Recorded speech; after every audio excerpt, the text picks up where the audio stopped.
Isn't here.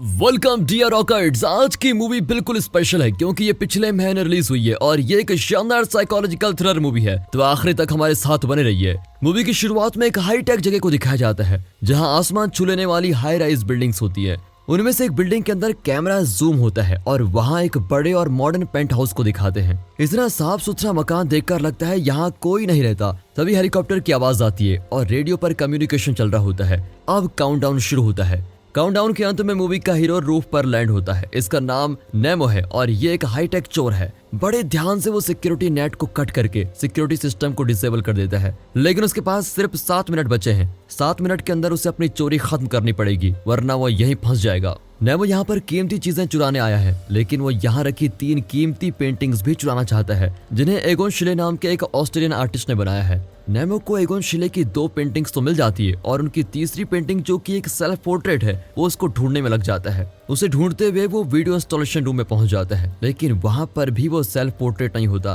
तभी उसका साथी उसे वॉकी टॉकी पर बताता है कि भाई टाइम बहुत कम है, जो मिला है उसको लेकर आ जा। नेमो भी रिस्क नहीं लेना चाहता और वहां से निकलने की पूरी कोशिश करता है, लेकिन बदकिस्मती से सिक्योरिटी रूम में कुछ गड़बड़ हो जाती है और एग्जिट का लॉक ही नहीं खुलता। अब पकड़े जाने के डर से उसका साथी उसको वहीं छोड़कर चला जाता है। तभी घर के अंदर का सिक्योरिटी सायरन बजता है और उसी वक्त नेमो ग्लास डोर तोड़ने की कोशिश करता है। फिर वो एग्जिट टर्मिनल को हैक करने की कोशिश करता है, लेकिन सफल नहीं हो पाता। अब वो हताश हो जाता है और ऊपर से सायरन की आवाज उसे पागल ही कर देती है। अब आवाज को रोकने के लिए वो सायरन के टिमटिमाते हुए लैंप्स को तोड़ देता है और आखिर में सायरन के स्पीकर्स को ढूंढ लेता है। उन्हें निकालने पर सायरन रुक जाता है और नेमो के कान फटने से बच जाते हैं। तभी नेमो को एक लकड़ी का दरवाजा दिखता है। वो अपने पॉकेट नाइफ से उसको खुरदने लगता है। तभी अचानक वहां का टेम्परेचर बढ़ने लगता है और नेमो को खूब प्यास लगती है, लेकिन नल से पानी की 2-4 बूंदें निकलकर रुक जाती हैं। फिर वो फ्रिज खोलता है। उसके अंदर की एआई वॉइस बताती है कि फ्रिज में खाने लायक ज्यादा कुछ नहीं है, नया स्टॉक लेकर रखो। नेमो निराश होकर फिर से दरवाजा तोड़ने लग जाता है।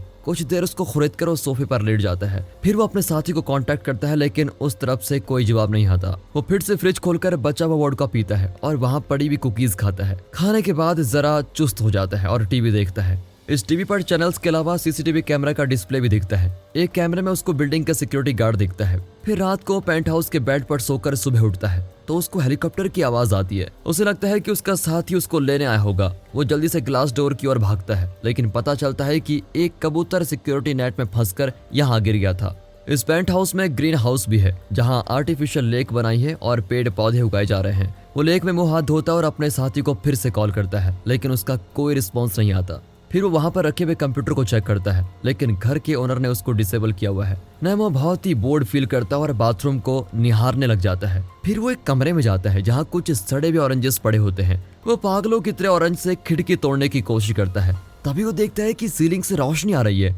हाँ, मैं इसे तोड़कर बाहर जा सकता हूँ, ये सोचकर वो वहाँ के फर्नीचर को इकट्ठा करने लग जाता है और फिर कुछ देर आराम करता है। तभी उसको एक मस्त आइडिया आता है और वो गार्डन में जाकर देखता है कि वहाँ पौधों को पानी देने की सुविधा है, लेकिन नेमो की बदकिस्मती से वहाँ भी पानी नहीं आता। वो फ्रिज से बर्फ के टुकड़े निकालता है और उन्हें खाकर अपनी प्यास बुझाता है।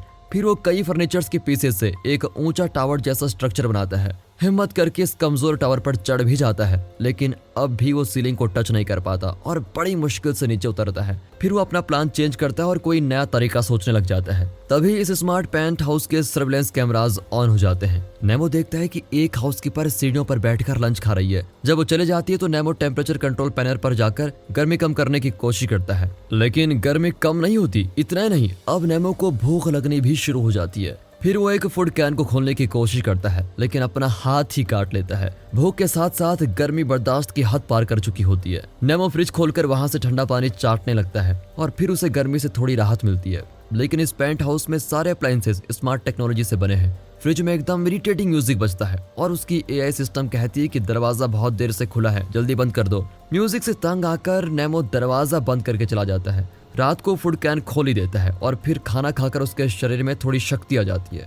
वो देखता है कि घायल कबूतर बारिश से बचने के लिए पेड़ के नीचे सिकुड़ कर बैठा हुआ है। उस बेचारे को भी यहाँ से बाहर जाने का रास्ता नहीं मिलता। अगले दिन नेमो एक छोटे स्टैचू की मदद से फ्रीजर को खोलता है जहाँ मांस और डॉग फूड रखा हुआ है। तभी उसे पानी की बहने की आवाज आती है और वो तुरंत गार्डन में जाकर देखता है। वहाँ पौधों को पानी देने का सिस्टम अपने आप चालू हो गया है। नेमो जल्दी से जाकर अपनी प्यास बुझाता है और वहीं लेट जाता है ताकि उसकी सारी गर्मी उतर जाए। अब वो पूरे घर में हर चीज को टटोलता रहता है और फिर से अपना टावर तैयार करता है। इस बार वो सीलिंग के ग्लास तक पहुंच जाता है। वो ग्लास को निकालने की कोशिश करता है लेकिन असफल रहता है। ग्लास इतना स्ट्रांग होता है कि नेमो को लगता है इसको तोड़ना तो नामुमकिन है। वो परेशान होकर बैठ जाता है और गर्मी की वजह से अपने कपड़े भी उतार देता है। फिर वो एक मस्त स्केच बनाता है। तभी सर्विलेंस कैमरा पर जस्मीन नाम की एक हाउसकीपर दिखती है जो मेन डोर से बिल्कुल पास में खड़ी है।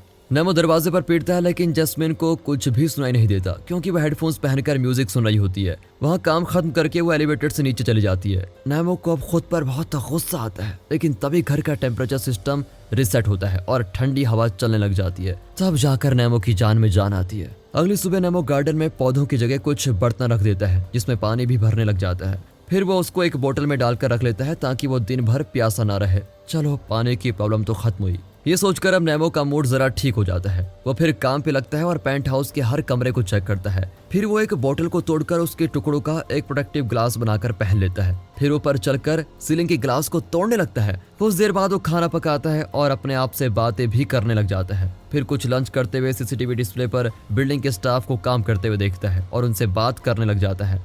हालांकि गार्ड्स वगैरह को पता भी नहीं है कि एक आदमी इस स्मार्ट पेंट हाउस में फंसा हुआ है। वो जैस्मीन को एक आदमी से बात करते हुए देखता है। खाना खाकर वो फिर सीलिंग को तोड़ने लगता है लेकिन वहाँ एक लोहे का नट होता है जिसको वो निकाल नहीं पाता। अब रात होने लग जाती है और नेमो वहाँ रखे टेलीस्कोप से सिटी को देखता है जो बहुत ही खूबसूरत है लेकिन फिलहाल नेमो की पहुंच से बहुत दूर। टेम्परेचर अब और भी कम हो जाता है और नेमो को बहुत ठंड लगने लग जाती है लेकिन कंट्रोल पैनल पर कोई मैनुअल सेटिंग है ही नहीं। सब कुछ ऑटोमेटिक है, मतलब यहाँ इंसान की मर्जी चलेगी नहीं, सब कुछ मशीन की मर्जी से चलता है। इस हाईली सोफिस्टिकेटेड पेंट हाउस में नेमो अपने दिन गिनने लगता है। वो रोज उठकर एक ही रूटीन का काम करता है, सीलिंग को तोड़ना, कैंड फूड खाना, मशीन की मर्जी से ठंडा या गर्म रहना और बिल्डिंग के स्टाफ को सीसीटीवी डिस्प्ले पर देखना। यही अब उसकी जिंदगी बन गई थी।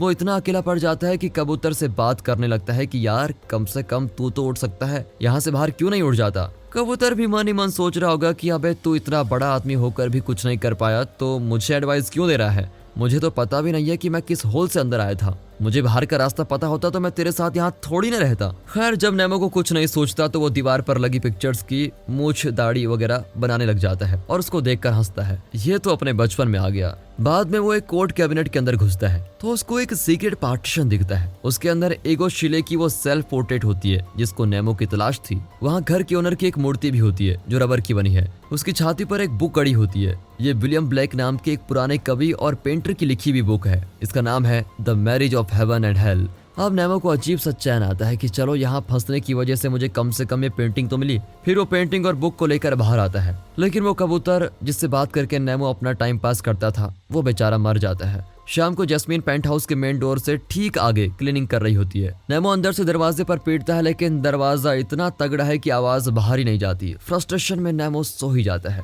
उसे सपना आता है कि घर का ओनर जो कि एक आर्ट कलेक्टर है वो एक एग्जीबिशन में नेमो से मिलता है। तभी नेमो की नजर जैस्मीन पर पड़ती है। एग्जीबिशन के बाकी लोगों का चेहरा नहीं दिखता। नेमो भीड़ से अलग होकर सीढ़ियों पर चढ़ता है और तभी उसकी नींद खुल जाती है। वह अब भी इसी शानदार पिंजरे में बंद है। सुबह होते ही नेमो एक चेयर को तोड़ता है और उसकी टांगों को कुरेदकर उससे सीलिंग के नट को खोलने की कोशिश करता है, पर लोहे का नट लकड़ी से कहाँ खुलने वाला था।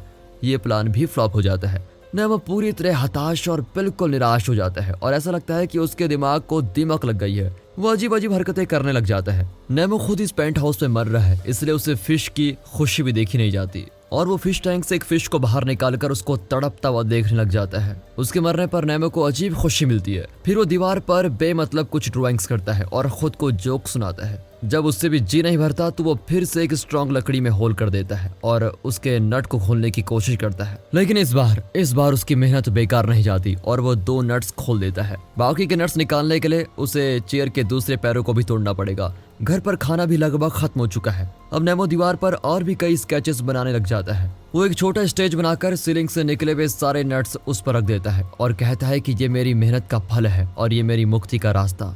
फिर उसे दीवार पर बनी स्केच के पास रख देता है और ये कोई मॉडर्न आर्ट से कम नहीं लगता। कुछ देर बाद घर का क्लाइमेट कंट्रोल सिस्टम फिर से हीट चालू कर देता है। अब नेमो वहाँ के इकोसिस्टम को नष्ट करने लगता है और पूल की जगह पर अपना टॉयलेट बना लेता है क्योंकि पेंट हाउस में और कहीं पानी नहीं आता। उसे खुद नहीं पता कि वो कर क्या रहा है। एक दिन जब वो सीलिंग का अगला नट निकालता है तो वो बैलेंस खोकर नीचे ही गिर जाता है और उसका पैर टूट जाता है। हालांकि अब सिर्फ 2 नट्स निकालने को रह गए हैं। रात को बाहर आतिशबाजी को देखता है और फिर टीवी देखने लग जाता है। तभी टीवी के पास जस्मीन खड़ी होती है। लगता है मानो वो टीवी स्क्रीन से बाहर निकल गई हो।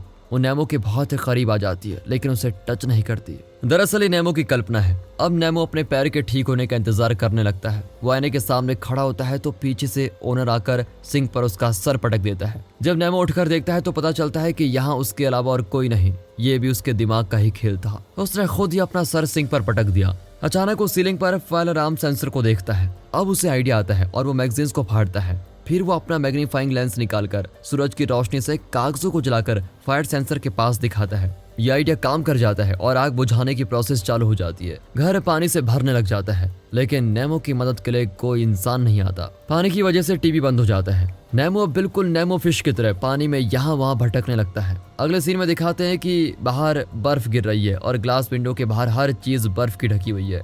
खिड़की के बाहर उसे ओनर की बेटी दिखाई देती है जो अपने कुत्ते के साथ खड़ी है, लेकिन ये भी उसकी इमेजिनेशन है। अब नेमो अपने स्केच को भगवान मानकर उससे प्रार्थना करता है। फिर वो दीवार पर घर के ओनर के लिए एक मैसेज लिखता है कि मैंने तुम्हारे घर में तोड़फोड़ मचाई है और मेरी वजह से तुम्हारा पूरा घर पानी में डूब रहा है। इसके लिए मुझे माफ कर देना, लेकिन मैंने तुम्हारी 3 कीमती और अजीज पेंटिंग्स पानी में डूबने से बचा ली है। दरअसल ये वही पेंटिंग्स है जो नेमो यहाँ से चुरा कर ले जाना चाहता था। मैसेज में वो ये भी लिखता है कि ये हाई फाई पेंट हाउस तुम्हारा घर होगा, लेकिन मेरे लिए ये एक खतरनाक पिंजरा बन गया है जिसे नष्ट करने में मुझे कोई दुख नहीं है। ये लिखकर नेमो फिर से अपने बनाए हुए टावर पर धीरे से चढ़ता है और सीलिंग से बाकी 2 नट्स भी निकाल देता है। सीलिंग का ग्लास नीचे गिर जाता है। इसके बाद हमें दिखाया जाता है कि इतने दिन नेमो ने उस घर में क्या क्या करके रखा था, लेकिन उसकी बनाई हुई हर चीज खुद में एक कलाकृति की तरह दिखती है। फिर हमें सीलिंग के उस वेंट को दिखाते हैं जहाँ का ग्लास नेमो ने हटाया था। उस जगह से रोशनी अंदर आती है। क्या नेमो उन 3 पेंटिंग्स के साथ यहाँ से जिंदा बच निकला या फिर इस बड़े और शानदार पिंजरे से निकलते वक्त वो अपनी जान गंवा बैठा? इसी मिस्ट्री के साथ ये मूवी यहाँ पर खत्म होती है। दोस्तों, मूवी के क्लाइमैक्स के बारे में आप अपना ख्याल खुद कमेंट करके बता सकते हैं और अगर आपको ये स्टोरी अच्छी लगी हो तो लाइक कीजिए और चैनल को सब्सक्राइब कर दें। बाकी मिलते हैं अगली वीडियो में, तब तक के लिए गुड बाय, अपना ख्याल रखें एंड फाइनली